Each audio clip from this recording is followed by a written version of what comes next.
Salut tout le monde, très urgent. Aujourd'hui, dimanche 15 décembre 2024.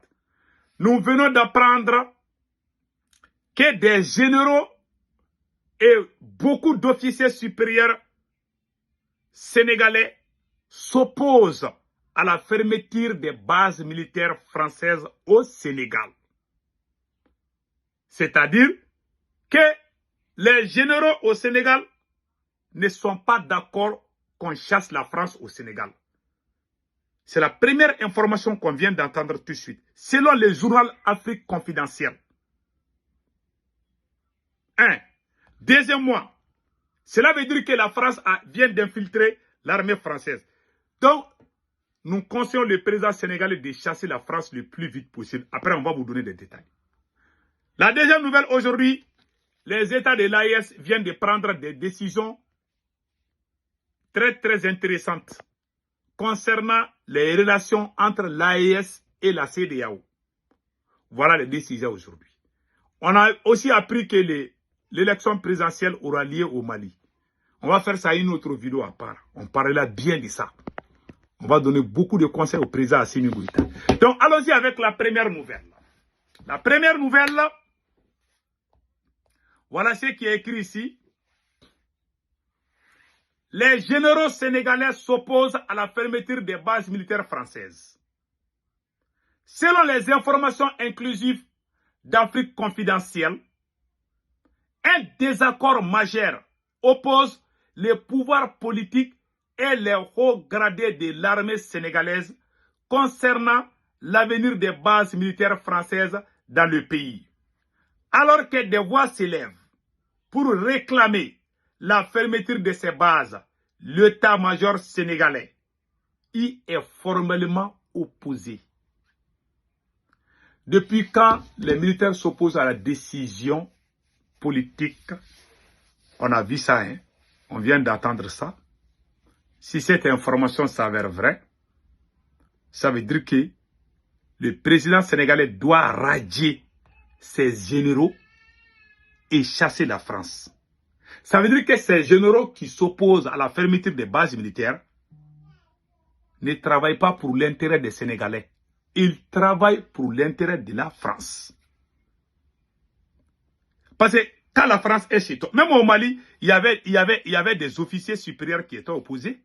Avant le coup d'État là, quand nous on disait de chasser la France, il y avait des officiers supérieurs maliens qui s'opposaient. C'est après le coup d'État qu'on a pu fermer. Parce que la France, la première que la France fait, la France corrompt les officiers supérieurs. Il y a beaucoup d'officiers supérieurs qui ont des maisons en France. Et ils ne veulent pas que ça soit gâté. Même si le pays la brûle, ça ne leur dit rien. Maintenant, écoutons les restes.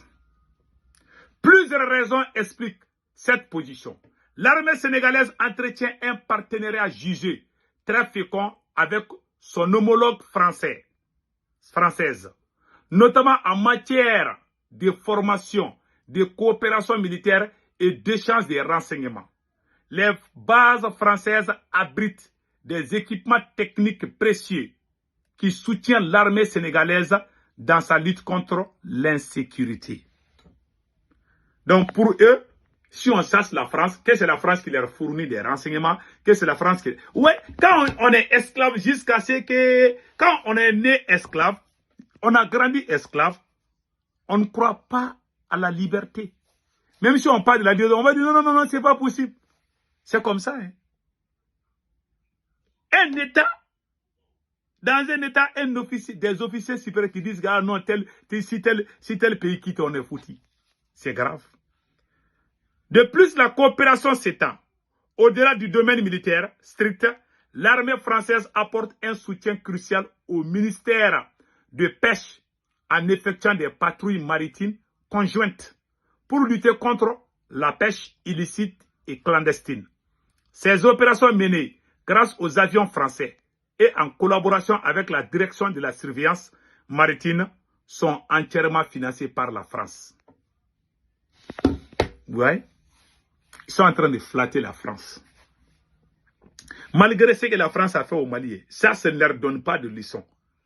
Malgré ce que la France a fait au Tchad, pendant que les autres sont en train de chasser la France, il y a des généraux au Sénégal. D'après les journaux de l'Afrique confidentielle, que les généraux s'opposent. Et ils veulent que la France reste.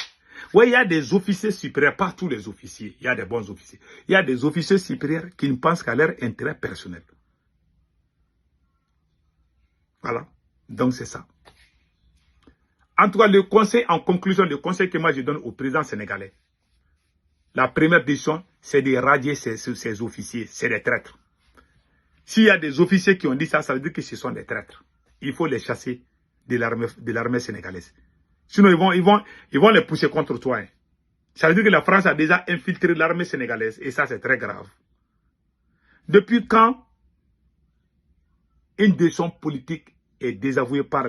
Les militaires sont sous l'ordre du président. Donc, si cette information est vraie, alors moi, je conseille le président Diomaye Faye de radier ces généraux qui ont dit ça. C'est des corrompus, c'est des généraux corrompus. Je le dis en âme et conscience. Donc, on avance. Voilà ce que moi j'aimerais dire. Chasser, radier ces généraux dans l'armée sénégalaise. Deuxièmement, chasser la France le plus vite possible. Sinon, il y a des choses qui risquent d'arriver au président sénégalais s'il ne chasse pas la France. Ils vont déstabiliser le Sénégal, ils vont envoyer les terroristes au Sénégal, ou bien ils vont faire coup d'État contre le président. C'est l'une des deux. Mais que Dieu protège le Sénégal.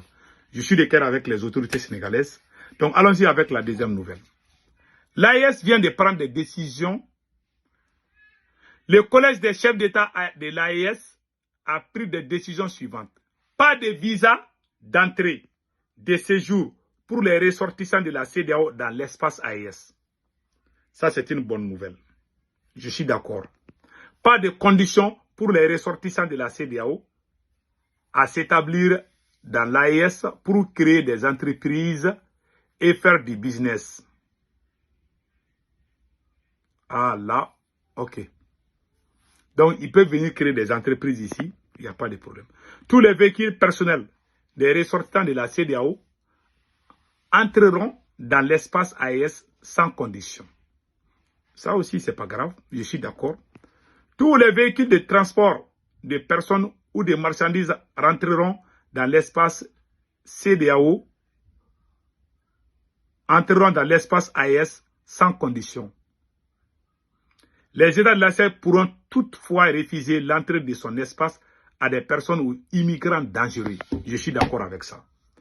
Donc, voilà les nouvelles mesures prises. Peut-être qu'avec ça, la CEDEAO aussi va faire la réciprocité. Donc, on verra. Si la CEDEAO aussi fait la même chose, c'est une bonne chose. On ne sait pas comment la CEDEAO va gérer cette affaire. En tout cas, je suis content de vous montrer ça. Je suis très, très content. Que Dieu bénisse l'AES. Maintenant,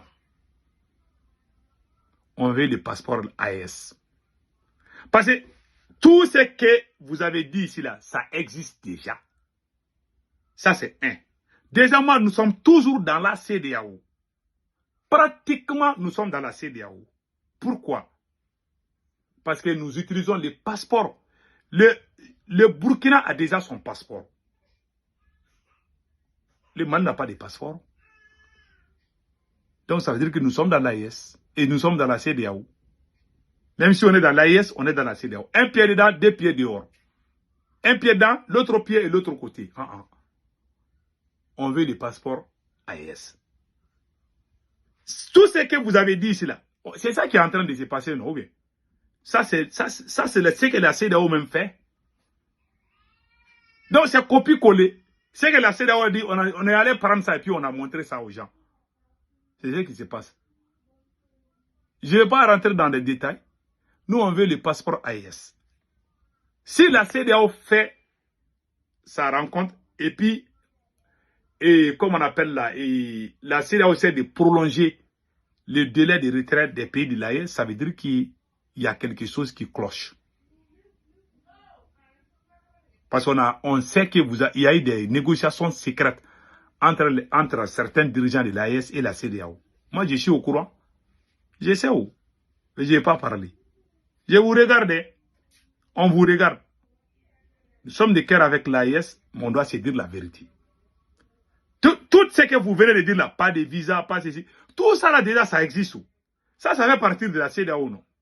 Donc ça c'est copie. Vous avez pris ça dans les trucs de la CEDEAO, puis vous êtes venu lire ça. Et puis nous on applaudit. Moi je suis pas bête de. Je vous aime, j'aime l'AES, mais je ne suis jamais quelqu'un comme un mouton. Voilà. Tant que moi je ne vois pas les passeports de l'AES là, j'aime dans ma tête, on n'est pas encore sorti de la CEDEAO. J'aimerais qu'on sorte de la CEDEAO. Yeah. On peut sortir de la... Si on a le passeport de l'AES et que la CEDEAO reconnaît le passeport de l'AES, ça veut dire que nous sommes des partenaires. Je suis d'accord. Ils peuvent venir, ils peuvent tout faire. Je ne suis pas contre ce que vous avez écrit ici. Hein. Mais ça existe déjà. Les Maliens peuvent aller au Burkina, les Maliens peuvent aller en Côte d'Ivoire, comme les Ivoiriens peuvent venir. Ça existe déjà. Je ne vois rien qui a changé. Ça, c'est une répétition. Copie-coller. C'est ça.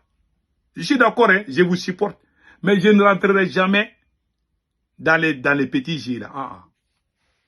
Le Burkina a déjà son passeport. Le Mali n'a pas de passeport. Donc si la CEDEAO décide aujourd'hui de dire ok, vous n'êtes plus de la CEDEAO, ça veut dire qu'on sera obligé d'utiliser nos propres passeports. Alors qu'on n'en a pas ça. Pour masquer ça, on va dire, ah bon, on est dans l'AES. Donnez-nous nos passeports de l'AES d'abord. C'est tout ce qu'on vous demande. On veut les passeports de l'AES. Si vous ne nous donnez pas cela, tout ce que vous dites là, c'est zéro à la base. Je vais être très honnête avec vous.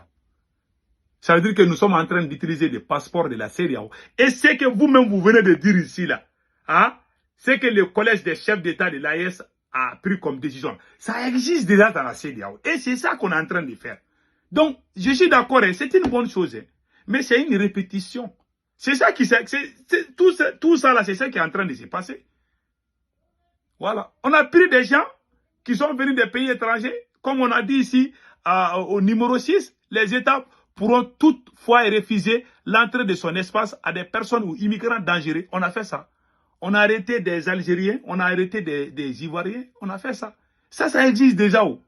Tout ce que vous avez écrit là, tout est dedans dans la CEDEAO. Maintenant, la différence, on veut le passeport de la CEDEAO. Je n'essaie pas de saboter, j'aime l'AES. J'aime l'AES. Et celui qui n'aime pas l'AES, moi je ne l'aime pas. Mais je sais qu'il y a eu des négociations secrètes. Je ne vais pas rentrer dedans. On n'est pas sorti de la CEDEAO 100%. Maintenant, moi je vous dis, on veut sortir de la CEDEAO 100%. Et je vous soutiens, hein, mais je dois vous dire la vérité. Je ne parle pas pour que ça plaît à quelqu'un. Moi, quand je vois quelque chose, je dis. Cela ne veut pas dire que je suis quoi. Parce que le noir est allergique aux critiques. Voilà. Je m'adresse à mon président. Je ne m'adresse pas à tous les présidents de l'AES. Parce que le Burkina est déjà en avance. Si on ferme la CEDEAO aujourd'hui, le Burkina a son passeport. Le Mali n'a pas de passeport. Donc, je m'adresse à mon président. Assimi Goïta, pardon, on veut des passeports AES. Voilà. Le Burkina a déjà son passeport. Hein. Donc, je ne m'adresse pas aux autorités burkinabées, non. Je parle pour m'adresser aux autorités maliennes. C'est tout. Que Dieu bénisse l'AES. Passez un excellent week-end. Ciao, ciao.